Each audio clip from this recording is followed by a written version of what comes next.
Hello students, આજનો આપણો topic છે દ્વિસંકરણ પ્રયોગ અથવા તો બે જનીનોનું વારસાગમન અથવા તો મેન્ડલનો વટાણાના બે ભિન્ન લક્ષણો ધરાવતા છોડ માટેનો પ્રયોગ. ત્રણે એક જ પ્રશ્ન છે. દ્વિસંકરણ, બે જનીનોનું વારસાગમન અથવા તો મેન્ડલ એ બે લક્ષણોને આધારે જે વટાણા છોડનું લક્ષણોનું છોડ પરના લક્ષણોનો પ્રયોગ કર્યો છે એના ઉપર આ પ્રશ્ન છે. મેન્ડલે શું કર્યું હતું તો વટાણાના બે જાતના છોડ લીધા કે જેથી અલગ અલગ પ્રકારના લક્ષણો જોવા મળતા હતા. હવે કયા પ્રકારના છોડ લીધા તો એની અંદર બીજનો રંગ અને આકાર એ બંને ઉપર ધ્યાન કેન્દ્રિત કરવામાં આવ્યું. બીજનો રંગ બે પ્રકારના હતા, પીળા બીજ, લીલા બીજ, એ જ રીતે ગોળ બીજ અને ખરબચડા બીજ. બે પ્રકારના બીજ લેવામાં આવ્યા અને એમની વચ્ચે સંકરણ કરવામાં આવ્યું, જેને દ્વિસંકરણ પ્રયોગ તરીકે ઓળખવામાં આવે છે, કેમ કે બે લક્ષણો આની અંદર જોવા મળતા હતા, આકાર અને રંગ. ગોળ પીળા, ગોળ ખરબચડા અને લીલા પીળા, આ બે પ્રકારના બીજ જોવા મળતા હતા. તો અહીંયા આગળ પહેલાં તો આ ગોળ પીળા અને લીલા ખરબચડા શું છે તો જોઈએ. કેપિટલ આર છે, કેપિટલ આર ગોળ બીજ માટે, કેપિટલ આર છે એ ગોળ માટે અને સ્મોલ આર છે એ ખરબચડા બીજ માટે છે. અહીંયા લખેલું છે કેપિટલ આર ગોળ માટે, સ્મોલ આર ખરબચડા માટે, કેપિટલ વાય પીળા માટે અને સ્મોલ વાય લીલા બીજ માટે છે. એટલે અહીંયા આગળ જો capital R capital Y, capital R capital Y ગોળ પીળા, સ્મોલ વાય ખરબચડા લીલા. અહીંયા આગળ જે કેપિટલ છે કેપિટલ આર કેપિટલ વાય એ પ્રભાવી છે, એટલે કે ગોળ પીળા પ્રભાવી છે, જ્યારે સ્મોલ વાય ખરબચડા લીલા એ પ્રચ્છન્ન બીજ છે. તો આ બંનેની જ્યારે F1 પેઢી પ્રાપ્ત થાય છે ત્યારે F1 પેઢીની અંદર એટલે કે બંનેની વચ્ચે સંકરણ કરવામાં આવે છે તો દરેકમાંથી એક જન્યુ આવે છે. એટલે capital R, small R, capital Y, small Y અને આપણને F1 સંકરણ દ્વારા પ્રાપ્ત થાય છે capital R small R, capital Y small Y. આ વસ્તુ સમજાવવા માટે તમને પુનેટ સ્ક્વેરનો ઉપયોગ કર્યો હતો. સ્વફલન કરવામાં આવ્યું જ્યારે આ capital R small R, capital Y small Y F1 સંકરણ પ્રાપ્ત થયું ત્યાર પછી એમની વચ્ચે સ્વફલન કરવામાં આવ્યું કે જેના કારણે આપણને લક્ષણો પ્રાપ્ત થઈ શકે. કયા કયા ટાઈપના લક્ષણો પ્રાપ્ત થાય છે તો એના માટે આર છે, આરને કેપિટલ વાય સ્મોલ વાય સાથે જોડવાની સંભાવના 50% હતી. એટલે આર જન્યુ capital R small Y, capital R capital Y, capital R small Y, એટલે કે આર જન્યુ છે એની વાય સાથે જોડાવાની સંભાવના 50%, capital R capital Y, capital R small Y. એ જ રીતે સ્મોલ આરની વાય જન્યુ સાથે જોડાવાની સંભાવના પણ 50% છે, small R capital Y, small R small Y. હવે આ જે જન્યુઓ છે એને આપણે અહીંયા ગોઠવવાના છે નર અને માદા જન્યુ તરીકે. માદા જન્યુ તરીકે આપણે લઈ લઈએ capital R capital Y, small R small Y, capital R small Y અને સ્મોલ આર સ્મોલ વાય. આ વસ્તુ ખાસ ધ્યાન રાખવાની, એના આધારે આપણે આને ગોઠવણી કરવાની છે. આર જન્યુને કેપિટલ વાય સ્મોલ વાય સાથે જોડ્યા, સ્મોલ આર જન્યુને કેપિટલ વાય સ્મોલ સાથે જોડ્યા. આ બંનેની જોડાવાની સંભાવના 50% હતી. હવે આ જે જન્યુઓ છે ને આપણે ત્યાં ગોઠવી દીધા, જે આલેખ છે એની ડાબી બાજુ હરોળમાં ગોઠવી દીધા. તો કેવી રીતે ગોઠવવાના છે? પહેલાં capital R capital Y, small R capital Y, capital R small Y, small R small Y. તો આ બાજુ જે ગોઠવ્યા એ થયા માદા જન્યુ અને એ જ રીતે આ બાજુ જોડ્યા એ થાય છે નર જન્યુ. આ નરનો સિમ્બોલ છે. તો અહીંયા બે પ્રકારના જન્યુઓ ગોઠવાઈ ગયા. હવે એમની વચ્ચે સંકરણ કરવામાં આવે છે ત્યારે કેવી સંતતિ પ્રાપ્ત થાય છે તો જુઓ અહીંયા capital R Y, capital R capital Y ને કેપિટલ આર કેપિટલ વાય સાથે જોડીએ છીએ ત્યારે બધા જ જે બીજ જે પ્રાપ્ત થાય છે એના જનીનો છે એ કેપિટલ આર કેપિટલ વાય થાય છે. ચોકડી ગુણાકાર આ બનેલું. હવે આ સ્મોલ આર કેપિટલ વાયનો આના સાથે ગુણાકાર કરીએ તો આપણને પ્રાપ્ત થશે capital R small R capital Y Y. Capital R small Y ને કેપિટલ આર કેપિટલ વાય સાથે જોડીએ છીએ ત્યારે capital R small Y capital Y પ્રાપ્ત થાય છે. એ જ રીતે સ્મોલ વાય ને કેપિટલ આર વાય સાથે જોડીશું ત્યારે capital R capital Y small Y પ્રાપ્ત થાય છે. આ પહેલું થયું. હવે બીજો જન્યુ જોઈએ. બીજો જન્યુ લઈએ આપણે સ્મોલ આર કેપિટલ વાય. અને small R capital Y, sorry આના સ્મોલ આર કેપિટલ વાય સાથે બધાને જોડી દઈએ તો પહેલો લઈએ કેપિટલ આર કેપિટલ વાયને સ્મોલ આર કેપિટલ વાય સાથે જોડીશું ત્યારે આપણને પ્રાપ્ત થાય છે capital R small R capital Y. ત્યાર પછી આ બંનેનો ગુણાકાર કરીશું એટલે પ્રાપ્ત થાય છે small R R capital Y. આ બંનેનો ગુણાકાર કરીશું એટલે પ્રાપ્ત થશે capital R small R capital Y small Y. અહીંયા આગળ capital R small R R capital Y small Y. હવે આના આધારે આપણને બીજ કેવા પ્રાપ્ત થાય છે તો બીજ પણ અહીંયા ડ્રો કર્યા છે. જ્યાં આગળ કેપિટલ આર હશે તે બધા જ બીજ છે એ ગોળ પ્રાપ્ત થશે કારણ કે આર છે એ પ્રભાવી છે અને જ્યાં આગળ કેપિટલ વાય હશે એ પીળા પ્રાપ્ત થશે. જો સમયુગ્મી હશે તો અથવા તો ફક્ત કેપિટલ વાય હશે તો પણ. હવે ત્રીજી સંકરણમાં જોઈએ તો કેપિટલ આર સ્મોલ વાયના બધા સાથે ચોકડી ગુણાકાર કરીએ તો અહીંયા સંતતિ પ્રાપ્ત થાય છે capital R R capital Y small Y. આના સાથે ગુણાકાર કરીશું ત્યારે capital R small Y capital Y small Y. Capital R small વાયને આના સાથે ગુણાકાર કરીએ ત્યારે capital R R small Y Y. Small R small વાયને કેપિટલ આર સ્મોલ વાય સાથે ગુણાકાર કરીશું એટલે અહીંયા પ્રાપ્ત થાય છે capital R small R Y Y small. તો અહીંયા જો આ રંગ જુદો જોવા મળે છે. કેમ જુદો જોવા મળે છે? કેમ કે અહીંયા બંને સ્મોલ વાય છે. જ્યારે પણ બંને સ્મોલ વાય હશે એટલે કે પ્રચ્છન્ન લક્ષણ છે એટલા માટે એ લીલા કલરનો બીજ પ્રાપ્ત થાય છે. અહીંયા પણ એવું છે બંને સ્મોલ છે અને કેપિટલ આર છે એટલે ગોળ છે પરંતુ કેવા છે? લીલા છે. જો અહીંયા બંને સ્મોલ આર છે એટલે આ બીજ ખરબચડો છે. અહીંયા પણ બંને સ્મોલ છે એટલે ખરબચડો બીજ છે પરંતુ કેપિટલ વાય છે માટે તે પીળા રંગનો દેખાય છે. ત્યાર પછી આ બધા જન્યુઓને આના સાથે જોડીએ છીએ ત્યારે capital R small R capital Y small Y. આ બંનેને જોડીશું ત્યારે small R R capital Y small Y. Small R R છે એટલે ખરબચડો બીજ પ્રાપ્ત થાય છે અને કેપિટલ વાયના કારણે પીળો રંગ છે. અહીંયા આગળ capital R small Y Y. Small Y Y છે એટલે લીલો રંગ આવે છે અને ગોળ બીજ છે કેપિટલ આરના કારણે. છેલ્લું પ્રાપ્ત થાય છે R R small Y Y એટલે છેલ્લો જે R R small Y Y બીજ છે એ ખરબચડો અને લીલા રંગનો બીજ પ્રાપ્ત થાય છે. તો આના આધારે આપણે સ્વરૂપ પ્રકાર નક્કી કરવાનો છે. કયા રીતે સ્વરૂપ પ્રકાર? તો કયા કયા ગોળ અને પીળા રંગના બીજ છે? તો સ્વરૂપ પ્રકારની અંદર ગોળ પીળા આ ગોળે છે બધા અને પીળા પણ છે. કેટલા છે? 1 2 3 4 5 6 7 8 અને 9. જ્યાં આગળ કેપિટલ આર કેપિટલ વાય છે બધા જ બીજ ગોળ અને પીળા છે એટલે ટોટલ 9 બીજ ગોળ પીળા પ્રાપ્ત થાય છે. ત્યાર પછી ગોળ અને લીલા. ગોળ તો છે જ પણ લીલા રંગના છે તો આ 1 2 અને 3 લીલા રંગના છે અને ગોળ છે એ 3 બીજ પ્રાપ્ત થાય છે એટલે ગોળ લીલા 3. ખરબચડા પીળા તો આ 1 2 અને આ 3 કે જ્યાં આગળ સ્મોલ આર છે અને કેપિટલ વાય છે જેના કારણે ખરબચડા પીળા બીજ પ્રાપ્ત થાય છે 3.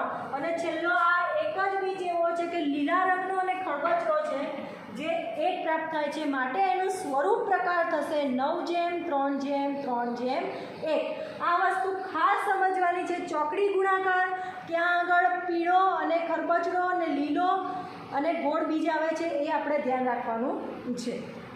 જ્યારે કેપિટલ આર હશે ત્યાં બધા જ બીજ ગોળ હશે. જ્યાં કેપિટલ આર હશે ત્યાં બધા જ બીજ ગોળ હશે. જો આ બધી જગ્યાએ કેપિટલ આર છે માટે આ બીજ ગોળ છે અને જ્યાં આગળ કેપિટલ વાય હશે એ પણ બધા પીળા રંગના બીજ જોવા મળે છે. જ્યાં જ્યાં કેપિટલ વાય છે ત્યાં બધા જ પીળા રંગના જોવા મળશે. જ્યાં આગળ લીલો રંગ છે સ્મોલ વાય છે એ બધા જ લીલા રંગ સ્મોલ વાય છે એ બધા જ લીલા રંગના જોવા મળે છે. ફક્ત સ્મોલ વાય એની અંદર કેપિટલ વાય ના હોવો જોઈએ. જો કેપિટલ વાય હશે તો પીળો થઈ જશે. એટલે જ્યાં જ્યાં સ્મોલ વાય છે એ લીલા રંગના બીજ અને જ્યાં સ્મોલ આર છે ત્યાં ખરબચડા બીજ પ્રાપ્ત થાય છે. સ્મોલ આર અહીંયા છે એક અહીંયા છે, એક અહીંયા છે, આટલા 4 બીજ છે સ્મોલ આર વાળા છે, માટે તે ખરબચડા છે. એનું સ્વરૂપ પ્રકાર થાય 9:3:3:1. એટલા માટે અહીંયા એવું સાબિત થઈ શકે કે 3 ગોળ બીજે એક ખરબચડો બીજ પ્રાપ્ત થાય છે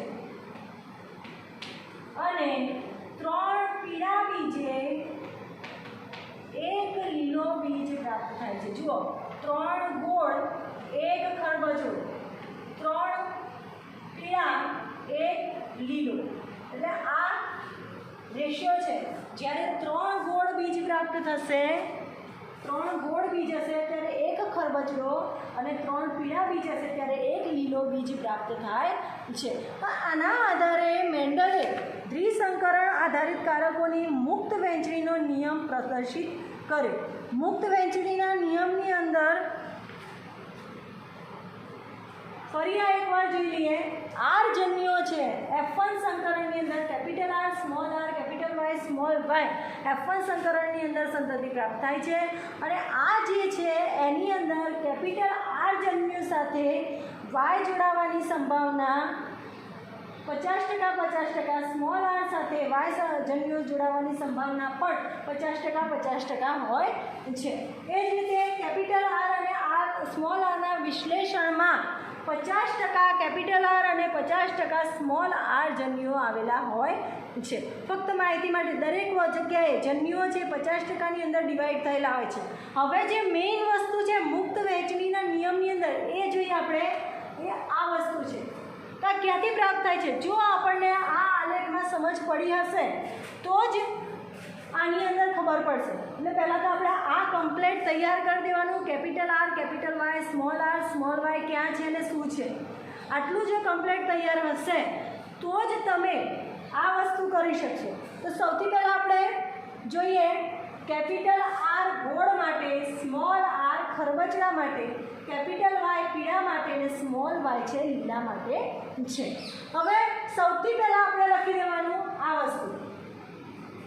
કેમ કે આ આલેખ ઉપરથી લખવાનો છે. પહેલું છે capital R R, capital Y Y. આપણે અહીંયાથી સ્ટાર્ટ કરવાનું. જ્યાંથી ચોકડી ગુણાકાર ચાલુ કરો તો ત્યાંથી જ ચાલુ કરવાનું. Capital R R, capital Y Y જે અહીંયા છે અને આવો પ્રકાર ફક્ત એક જ છે એટલા માટે મેં અહીંયા સંખ્યા લખી છે 1.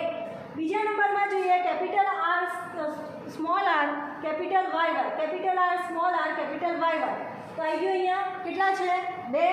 ત્રીજા નંબરમાં અહીંયા capital R R, capital Y, small Y.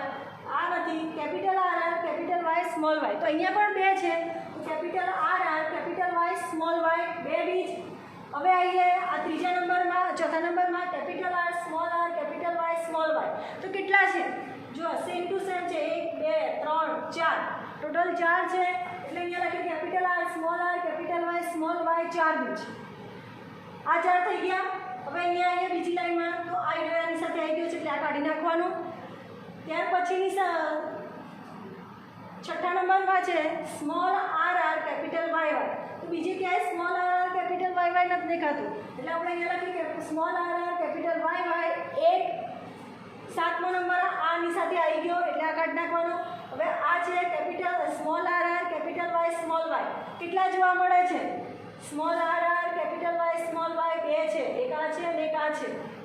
તો અહીંયા આવી ગયો small R R, capital Y, small Y 2 બીજ. અહીંયા આવવાનું તો આની સાથે આ બંને આવી ગયા આગળ એટલે આ કાઢી નાખવાનું. આવી ગઈ તો આ પણ આની સાથે આવી ગયું એટલે એ પણ નીકળી ગયો. હવે આ બીજ આવ્યો capital R R, small Y Y. તો અહીંયા લખ્યું capital R R, small Y Y 1 બીજ. ત્યાર પછી આ લઈએ તો આ પણ આગળ આવી ગયો. આ બંને કેપિટલ આર, સોરી નથી આવ્યો, capital R, small R, capital Y Y. અને છેલ્લો બીજ છે small R R, small Y Y જે આપણે અહીંયા લખ્યું. તો દરેક વસ્તુ ના હોય તો તમારે કટ કરતા જવાનું. સપોઝ આ પહેલો લઈ લીધો તો એક આવી ગયો capital R R, capital Y Y. બીજો capital R, small R, capital Y Y 2 છે તો આ 2 લખી દીધા. ત્યાર પછી ત્રીજો લઈ લઈએ capital R, capital Y, small Y. એ પણ 2 છે તો આ નીકળી ગયા, 2 આવી ગયા. ત્યાર પછી ત્રીજો capital R, small R, Y 4 છે તો આવી ગઈ અહીંયા 4 બીજ. ત્યાર પછી આ નીકળી ગયો. હવે આ બાકી છે capital R, small R, capital Y. તો આ એક જ છે. આવી ગયો અહીંયા એક, એ નીકળી ગયો. આ પણ નીકળી ગયું હતું આગળ. હવે અહીંયા છે small R, capital Y, small Y. કેટલા છે? આ એક અને આ બે. આ બંને નીકળી ગયા. અહીંયા બે આવી ગયા. હવે આ બીજું, આ બે તો આવી ગયા છે એટલે આના ઉપર આવીએ. Capital R, small Y. તો આ પણ એક જ છે. તો આ એક નીકળી ગયો. અહીંયા લખી દીધો એક. કેપિટલ આર, સ્મોલ વાય બે છે. એ અહીંયા લખી દીધા બે. અને છેલ્લો એક બી છે સ્મોલ આર, સ્મોલ વાય. અહીંયા લખ્યું. એટલે આપણે જેમ જેમ કટ કરતા જઈશું એટલે તમારે ક્યાંય ભૂલ નહીં પડે. પ્લસ તમારી લાઈન સર આવશે. ક્યાંથી ચાલુ કરવાનું? અહીંયાથી ચાલુ કરવાનું ને અહીંયા પૂરું કરવાનું. આમ લાઈનમાં જ જવાનું એટલે ક્યાંય કોઈ ભૂલ નહીં આવે. બરાબર. હવે આ જે લખ્યું છે એ શું છે? એ જે લખ્યું છે એ આપણે આના ઉપરથી જ લખવાનું છે.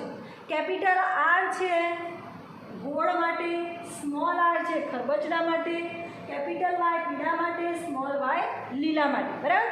આટલું સમજાઈ જાય પછી સમયુગ્મી અને વિષમયુગ્મી શું છે? જો બંને કેપિટલ વાય જોડે હશે તો સમયુગ્મી, અથવા તો બંને કેપિટલ આર જોડે હશે તો એ સમયુગ્મી, સ્મોલ આર જોડે હશે તો પણ સમયુગ્મી, અને સ્મોલ વાય જોડે હશે તો પણ સમયુગ્મી. સમયુગ્મી એટલે બે એક સરખા જોડે હોય તો તેને સમયુગ્મી કહેવાય.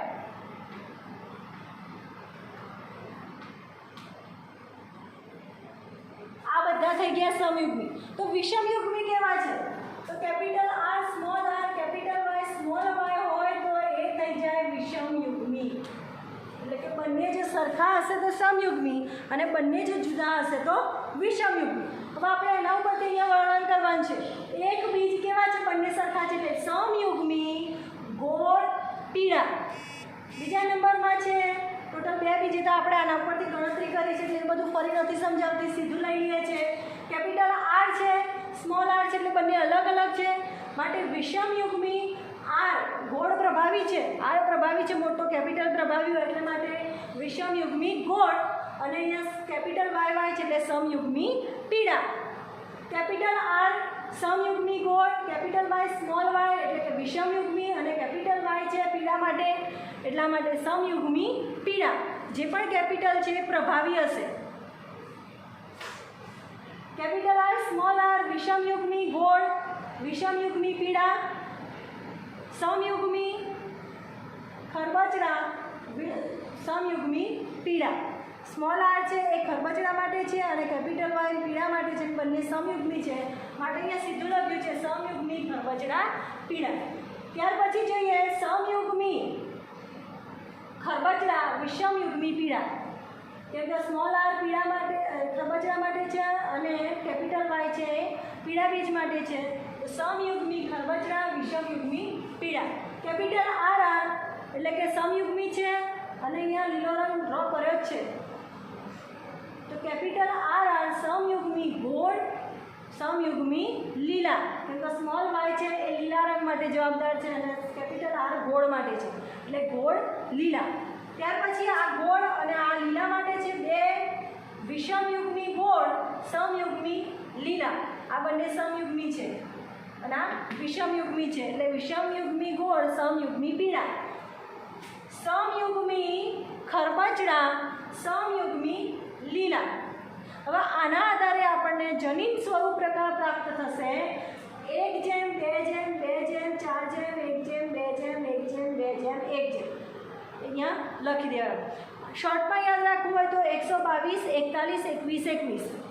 આ રેશિયો બદલાવો જોઈએ નહીં. 122, 41, 21, 21. આ એનું જનીન સ્વરૂપ પ્રમાણ છે. અહીંયા આપણો પ્રશ્ન પૂર્ણ થાય છે.